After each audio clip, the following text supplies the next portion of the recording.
Olá, pessoal. Meu nome é Tairine. Vamos apresentar o artigo Aplicação do Seis Sigma em uma empresa de pequeno porte. Nesse trabalho, é apresentada a aplicação do Seis Sigma em uma pequena empresa de tratamento superficial, sendo o processo de zincagem delimitado para o estudo por apresentar altos índices de retrabalho. A aplicação. O caso trata de uma empresa pequena, com 60 funcionários, localizada em Curitiba e especializada no tratamento de superfícies de peças para as indústrias automotivas. Entre os tratamentos executados, destaca-se o processo de zincagem, cujo objetivo é o de proteger a superfície das peças contra a corrosão. O método DMAIC é aplicado em 5 fases e essas fases garantem que as empresas apliquem o Seis Sigma de forma metódica e disciplinada. Fase definir. A primeira fase do projeto teve início pela definição da equipe. Esta foi composta por 10 pessoas, incluindo cargos de gerência e operacionais. Em seguida, foi definido o cronograma de aplicação e outros detalhes que comporiam a carta de projeto. Ficou claro que o principal problema da empresa era o atraso nas entregas dos produtos para o cliente final. Em uma rápida análise, a equipe concluiu que os atrasos nas entregas tinham como principal motivo a alta taxa de retrabalho, o que impactava em refazer o processo de tratamento superficial. Pôde-se verificar que as taxas de retrabalho chegavam a 36% das peças produzidas, explicitando o problema que esse índice representava para a empresa e para o consumidor. Sendo assim, definiu-se a missão do projeto, declaração de meta. Definiu-se que os retrabalhos seriam reduzidos a um mínimo de 10% das peças produzidas, com o objetivo de reduzir os atrasos nas entregas, utilizando a abordagem DMAIC entre setembro e dezembro de 2010. Após essas definições, detalhou-se a carta de projeto. Medir. Com o objetivo de entender melhor o processo de zincagem e identificar os procedimentos mais críticos, a equipe Seis Sigma elaborou o mapa do processo.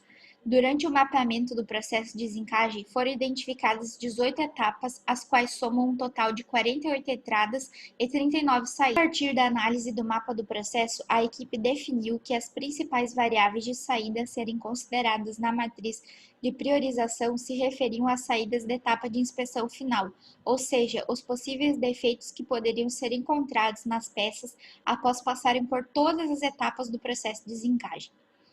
Com o objetivo de priorizar os critérios de reprovação, a equipe atribuiu uma taxa de importância variável de 5 a 9 para cada um dos 14 defeitos identificados na inspeção final, conforme mostrado na tabela. Para determinar a TI, utilizou-se um gráfico de Pareto, preenchido a partir do número de ocorrências de cada problema, constatado entre março de 2010 e agosto de 2010. A partir do gráfico de Pareto, concluiu-se que o problema mais frequente é o aparecimento de manchas nas peças após o banho de zinco, seguido pela falha no depósito de zinco e desplaque na camada, os quais receberam a taxa de importância 9. Depois de priorizar os defeitos, fez necessário entender quais etapas do processo de zincagem apresentavam a maior influência na ocorrência dessas não conformidades. Após a elaboração da matriz de priorização e o cálculo do valor total para cada variável de entrada, a equipe definiu que as variáveis de entrada que apresentassem o valor total acima de 145 deveriam ser priorizadas, restringindo as ações de melhoria às 8 principais variáveis de entrada apresentadas na tabela. Com o objetivo de garantir medições confiáveis no início do projeto Seis Sigma, os 2 operadores responsáveis pela inspeção final dos produtos foram avaliados, considerando as medições por atributo. Para tanto, foram utilizadas 20 peças, previamente analisadas pelo gerente da qualidade, e cada peça foi analisada 3 vezes por esses inspetores. Os dados obtidos pelos inspetores foram comparados entre si e com o padrão estipulado, gerando 3 índices kappa. Como os 3 valores foram superiores a 0,75, entende-se que o sistema de medição foi aprovado. Para analisar as falhas e as causas, foi realizada a análise das 8 variáveis de entrada mostradas na tabela. Essas variáveis foram inseridas na planilha de processo e depois a equipe avaliou as possíveis causas que conduziriam a essas falhas, ou seja, preenchendo a coluna de causa potencial da falha, seguido do preenchimento dos controles atuais de prevenção e detecção. Por fim, a equipe calculou o índice de risco através da multiplicação dos valores de severidade, ocorrência e detecção. Depois de priorizados os modos de falha, foram propostas algumas ações com prazo de execução. Considerando a análise das 8 variáveis de entrada, apenas as explicitadas aqui apresentaram altos índices de risco e necessitaram de testes na linha de produção para verificar os parâmetros mais indicados para reduzir a ocorrência de falhas. No primeiro caso, a equipe decidiu realizar teste para verificar a eficácia da limpeza realizada com ácido clorídrico. Como o segundo e o terceiro modos de falha priorizados estavam relacionados à temperatura e concentração do desenxaguante químico, a equipe decidiu que a melhor ação seria realizar um DOI em conjunto com modificação no processo e avaliar qual seria a situação que apresentaria o menor índice de peças reprovadas. Os demais modos de falha tiveram como principais ações o treinamento dos empregados quanto à importância da qualidade no processo, revisões dos planos de manutenção dos equipamentos, implementação das verificações no decorrer do processo e o aumento na frequência das análises laboratoriais.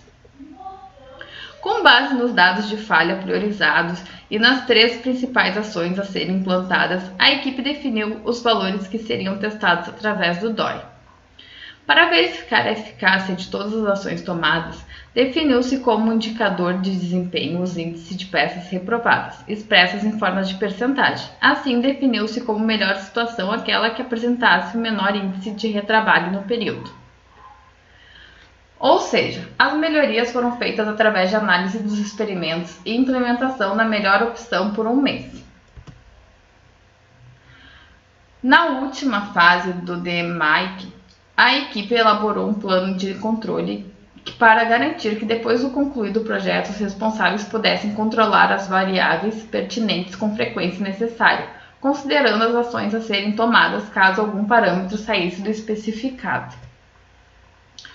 Os resultados são conforme apresentado. O objetivo do projeto 6 Sigmas nessa pequena empresa pôde ser concluído, visto que nos 20 testes o índice de retrabalho não ultrapassou o limite de 10%. Com isso, o processo mais crítico da empresa pelo montante de retrabalhos e atrasos conseguiu evoluir do nível Sigma 2 para o nível Sigma 3.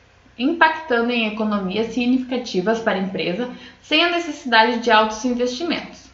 Ao final do projeto, constatou-se que, apesar de a equipe ter estipulado como a meta inicial melhorar o processo de desencagem para que houvesse no máximo 10% de reprovação das peças finais, após esse trabalho obteve-se no máximo 6,5% de reprovação até o dia 7/1 de 2011.